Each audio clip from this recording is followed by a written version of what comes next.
Hello guys, welcome back to my channel. So నేనైతే చాలా బాగున్నాను, మీరందరూ బాగున్నారు అనుకుంటున్నాను. సో అండ్ ఇవాళ వ్లాగ్ వచ్చేసి ఏంటంటే ఎగ్ దమ్ బిర్యానీ రెసిపీ అనమాట. నేను ఆల్రెడీ షార్ట్లో అప్లోడ్ చేశాను. సో ఫుల్ వీడియో పెడదామని చెప్పేసి చేస్తున్నాను అనమాట ఈ వీడియో. అండ్ నేను వాయిస్ ఓవర్ ఇస్తున్నాను ఎందుకు అంటే నేను వీడియో తీసేటప్పుడు నాకు కొంచెం డిస్టర్బెన్స్ ఉంది. సో బాబు వల్ల అనమాట.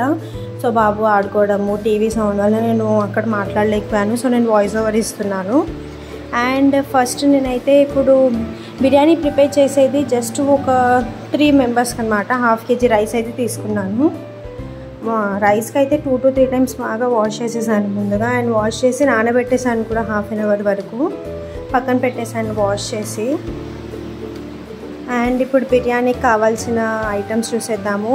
3 tomato purees, medium size tomatoes, and curd, 4 boiled eggs, and దీంట్లో వచ్చేసి 2 ఆనియన్స్, బిగ్ సైజ్ ఆనియన్స్, కరివేపాకు, ఒక 3 to 4 పచ్చిమిరపకాయలు తీసుకున్నాను. అండ్ అల్లం వెల్లుల్లి పేస్ట్ వచ్చేసి ఎప్పుడైనా బిర్యానీ చేస్తే అప్పటికప్పుడు గ్రైండ్ చేసి పెట్టుకోండి, టేస్ట్ చాలా బాగుంటుంది. ఫ్రైడ్ ఆనియన్స్, పుదీనా, కొత్తిమీర. ఇంకా ఇవి వచ్చేసి బిర్యానీ మసాలాస్. ఇవన్నీ మీకు తెలిసిన చెక్క, లవంగాలు, జాపత్రి, మిరియాలు, సాజీరా, అండ్ ఇలాంటి వచ్చేసి ఒకటే వేసాను నేను. ఈ ప్లేట్ వచ్చేసి రైస్లోకి. సో నేను ఆల్రెడీ ఫ్రైడ్ ఆనియన్స్ చేశాను కదా, సో ఆయిల్ మిగిలింది. ఇంకా ఆయిల్లో నేను కొద్దిగా పసుపు, కారం వేసేసాను. వేసేసి ఇంకా డైరెక్ట్గా అట్లా ఎగ్స్ వేసేస్తే అది కింద అతుక్కుంటుంది, స్కిన్ అన్నది పైకి వచ్చేస్తుంది. సో ఇలా పసుపు ఇంకా కారం వేసి బాగా మిక్స్ చేసాక వేసాను అనమాట. అతుక్కోదు, డైరెక్ట్ మంచి మిక్స్ అవుతుంది. సో చూస్తున్నారు కదా, అదే ఆయిల్లో నేను మిక్స్ చేసేసాను.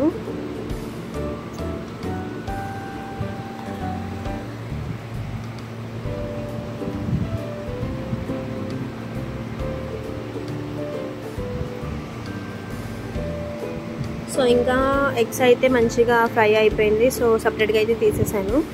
అండ్ ఇందాక నేను రైస్ వాష్ చేసి పెట్టాను కదా, సో అదైతే నేను స్టవ్ ఆన్ చేసి పెట్టేశాను. అండ్ ధనియాల పొడి 1 స్పూన్ వేసాను, ఇంకా సాల్ట్ 1 స్పూన్ వేసాను.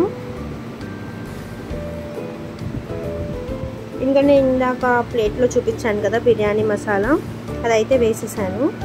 అండ్ అక్కడ రైస్ బాయిల్ అవుతున్నాయి, ఇక్కడ ఇందాక ఎగ్స్ బాయిల్ చేశాను కదా, ఫ్రై చేసిన ఆయిల్ అయితే మిగిలింది. సో వేసేసాను. ఇంకా కొంచెం ఎక్స్ట్రా ఆయిల్ యాడ్ చేశాను బిర్యానీ కోసం అని చెప్పేసి. ఆయిల్ అయితే నేను ఎక్కువ వేయలేదు, సో నేను క్వాంటిటీ అయితే చెప్పలేను ఎంత వేసాను అన్నది.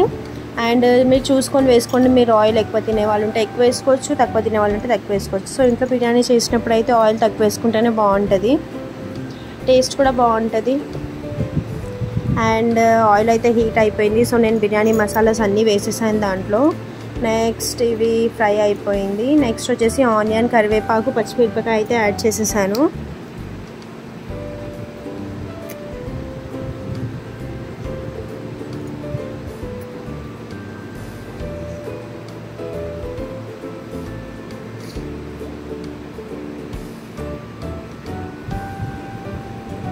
ఇది వచ్చేసి tasting salt, Ajinomoto.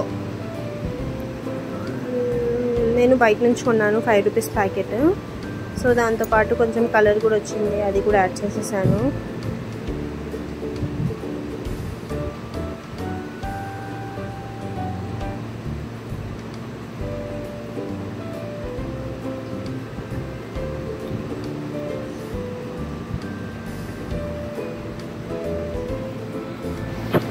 So onions అయితే చూస్తున్నారు కదా, గోల్డెన్ బ్రౌన్లో అయితే వచ్చేసింది. నెక్స్ట్ నేను గ్రైండ్ చేసి పెట్టుకున్న అల్లం వెల్లుల్లి పేస్ట్ అయితే వేసేసాను. ఇంకా బాగా మిక్స్ చేశాను. కొంచెం ఇది అల్లం వెల్లుల్లిపాయ స్మెల్ వెళ్ళేదాకా మంచిగా మిక్స్ చేసుకోవాలి. అండ్ నెక్స్ట్ వచ్చేసి టమాటో ప్యూరీ వేసాను. కింద మాత్రం అతుక్కోకుండా చూడండి ఎప్పుడైనా బిర్యానీ చేసేటప్పుడు, ఎందుకంటే స్టార్టింగ్ నుంచి అతుక్కుందనుకో అది మాత్రం దమ్ అవ్వదన్నమాట, పైకి రాదు, కింద మాడిపోతుంది. పైన రైస్ కుక్ అవ్వకుండానే కింద మాడిపోతుంది. నాకైతే 2 times అయింది అలాగా. సో అందుకే ముందుగా చెప్తున్నాను. అండ్ నేనైతే 1/2 kg రైస్ తీసుకున్నాను కాబట్టి 1.5 tablespoon కారం పొడి, ఇంకా తగినంత సాల్ట్, 1 tablespoon ధనియాల పొడి, 1/2 tablespoon పసుపు అయితే వేసుకున్నాను. సో కారం ఇంకా చూసి వేసుకోండి, ఎందుకంటే ఆల్రెడీ పచ్చిమిరపకాయలు వేస్తాము అండ్ మసాలాస్ వేస్తాము కాబట్టి నేను తక్కువ వేసాను కారం కొద్దిగా. సో చూస్తున్నారు కదా మంచిగా కుక్ అయిపోయింది, ఆయిల్ పైకి తేలుతుంది టమాటో ప్యూరీ వేసిన తర్వాత.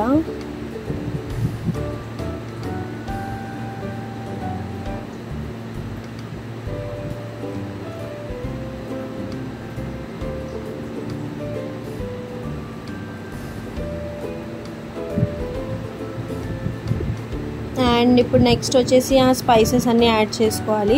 సాల్ట్ ఇంకా చూసి వేసుకోండి మీరు, కారం అయితే ఇంకా మీకు తెలిసిపోతుంది కదా మీరు ఎంత తింటారు ఏంటి అన్నది. నేనైతే 1/2 kg రైస్కి ఇంకా మసాలా ఐటమ్స్ అయితే మీరు చూసారు ఎన్ని వేసాను ఏంటి అన్నది.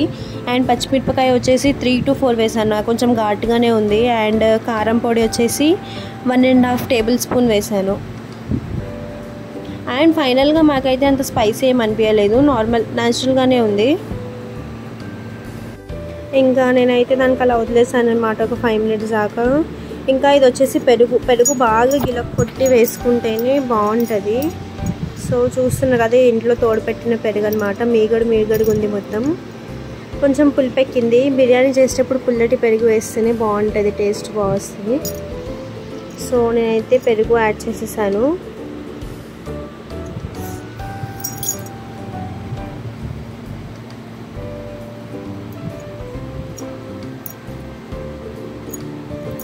చూస్తున్నారు కదా ఇంకా అడుగు అంటుకుంటుంది, సో అలా అవ్వకుండా మనం చూసుకోవాలి.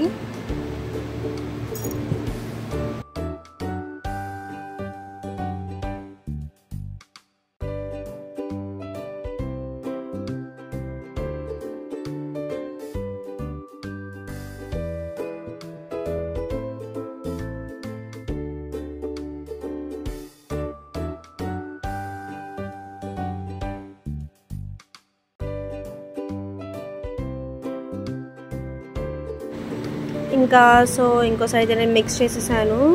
అండ్ దీంట్లో కొంచెం పుదీనా అండ్ కొంచెం కొత్తిమీర అయితే వేసేస్తున్నాను, పచ్చి వాసన ఏమైనా ఉంటే, అల్లం వెల్లుల్లి పేస్ట్ పెరుగు అవన్నీ వేసాం కదా ఆ వాసన పోవాలని చెప్పేసి కొంచెం టేస్ట్ బాగా వస్తుంది. సో వేసాను. కింద చూస్తున్నారు కదా మొత్తం క్లీన్ అయిపోయింది, నేనైతే మొత్తం తీసేసాను అడుగు అంటుకున్నది. అండ్ ఇక్కడైతే రైస్ ఇంకా కుక్ అవ్వలేదు, అవుతూ ఉంది.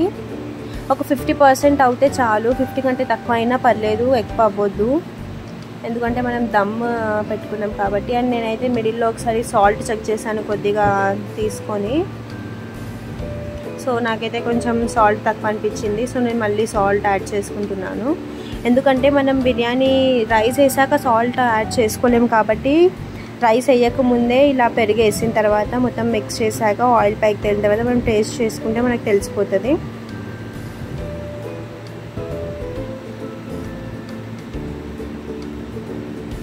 అండ్ ఇది వచ్చేసి నేను ధనియాల పొడి ఇంకా గరం మసాలా 2 కలిపి మిక్సీ పట్టాను అనమాట. మీకు ఈ పౌడర్ ఎలా చేశాను ఏంటి అన్నది కావాలి అంటే కామెంట్ చేయండి, నేను వీడియో పెడతాను. గరం మసాలా ప్లస్ ధనియాల పొడి 2 వేసి నేను ఒకేసారిగా పౌడర్ పట్టి పెట్టుకున్నాను.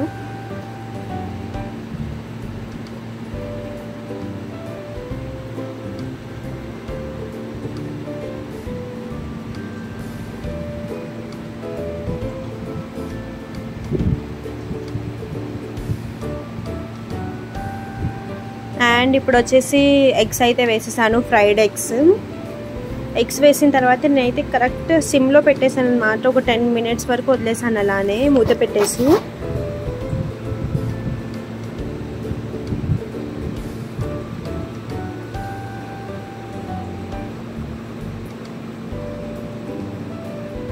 అండ్ రైస్ చూస్తున్నారు కదా ఒక 50% వరకు అయితే కుక్ అయిపోయింది. సో ఇప్పుడు నేను వచ్చేసి స్టవ్ అయితే ఆపేస్తున్నాను. అండ్ ఇక్కడ ఎగ్స్ కూడా కొంచెం బాగా ఉడికిపోయింది అనమాట దాంట్లో. సో ఈ ఎగ్స్ నేను తీసేస్తున్నాను, ఎందుకంటే మనం దమ్ రైస్ వేస్తాం కదా బ్రేక్ అయిపోతాయి పీసెస్.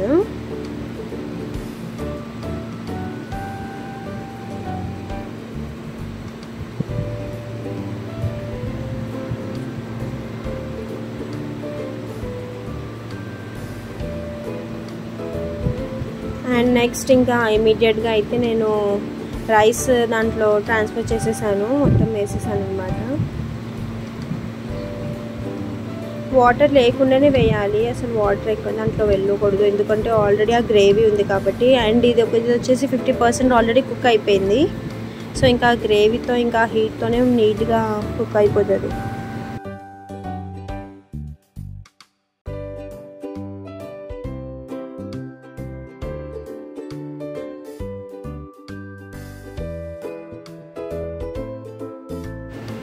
అండ్ చూస్తున్నారు కదా, ఒక లేయర్ అయితే వేసేసాను. అండ్ ఒక లేయర్ రైస్ వేసిన తర్వాత కొద్దిగా పుదీనా అండ్ కొత్తిమీర అయితే నేను గార్నిష్ లాగా పెట్టేశాను. అండ్ దీని మీద నుంచి ఇంకో లేయర్ అయితే రైస్ వేసాను మళ్ళీ. అండ్ అది వేసిన తర్వాత మిగిలినది మళ్ళీ మొత్తం ఫ్రైడ్ ఆనియన్స్ అవన్నీ అయితే వేసేసాను. అండ్ ఇది వచ్చేసి సెకండ్ లేయర్ అనమాట. సెకండ్ లేయర్లో కూడా అన్నీ వేసేసి లాస్ట్లో మిగిలిన ఫ్రైడ్ ఆనియన్స్, కొత్తిమీర, పుదీనా అన్నీ పైన వేసేసాము గార్నిష్ లాగా.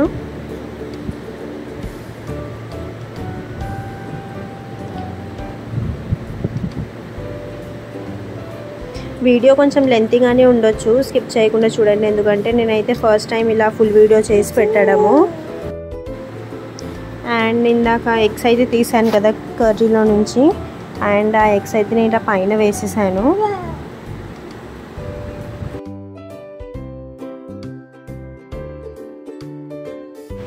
ఎగ్స్ వేసేసిన తర్వాత ఒక ఫుల్ లెమన్ వచ్చేసి మొత్తం స్క్వీజ్ చేసుకున్నాను. సో సీడ్స్ అయితే నేను ముందే తీసి పెట్టాను.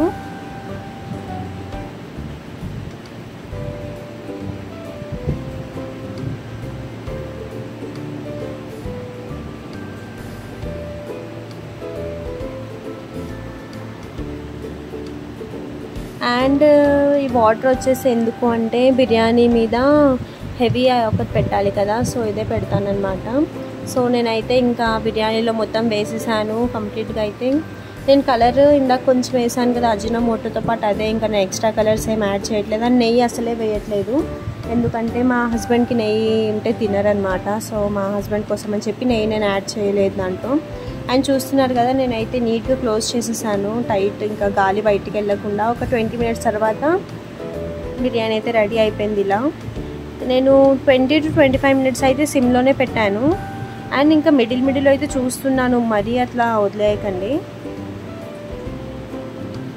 ఒక్కొక్కసారి మాడిపోతుంది.